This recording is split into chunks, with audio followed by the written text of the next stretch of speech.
Je vais commencer d'abord par remercier le village de Mofa à travers notre Djatigui qui est là, Michesso, et également notre partenaire l'Union européenne pour votre visite. On connaît le contexte. Merci et merci encore parce que tous ces jeunes en vous voyant ici croient en quelque chose qu'ils croyaient déjà. Déjà que vous êtes là et ça les motive davantage et vous l'avez constaté aujourd'hui et c'est un réel plaisir pour nous de vous recevoir de temps à autre sur le site. Donc une fois de plus, soyez les bienvenus. Nous remercions nos partenaires techniques et financiers, notamment l'Union européenne. La zone agricole partagée vise à promouvoir l'agriculture durable, à réduire le taux de chômage et à participer au développement du pays. Nous sommes à ce jour 150 apprenants sur le site. Il y a parmi nous des Caïsiens, des Bamakois, des Sikassans et ceux qui viennent de Koudjala.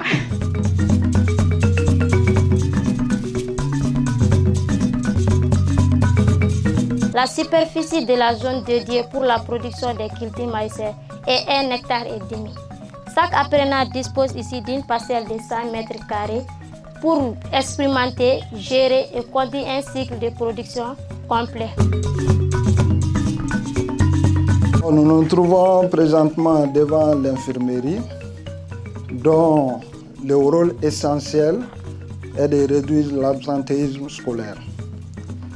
De ce fait, nous avons deux grands volets. Il y a le volet prévention à travers des séances de sensibilisation assurées par les animateurs et la prise en charge du personnel sur le site.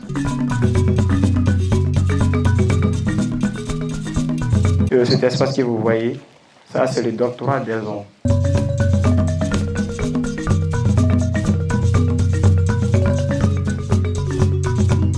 Ces salles-là sont nos salles de classe. Vous le voyez, la salle est munie vraiment d'un téléviseur qui nous sert vraiment d'un support de projection des cours.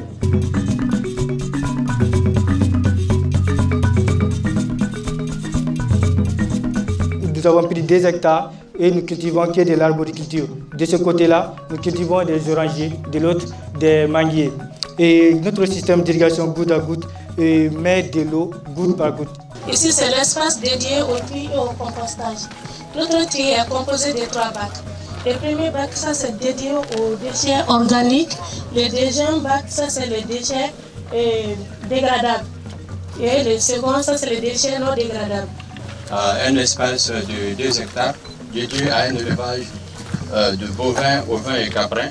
L'espace sera aussi optimisé pour faire la pisciculture, à savoir l'élevage de 2000 têtes de poissons, de tilapia. Aujourd'hui, nous avons eu la visite du représentant de l'Union européenne. L'Union européenne qui finance et nous soutient dans cette formation que nous menons en nous donnant des fonds pour pouvoir acquérir des matériels et des outillages pour mettre en pratique les formations théoriques que nous faisons dans les salles de classe. L'idée du projet de la zone agricole partagée est née.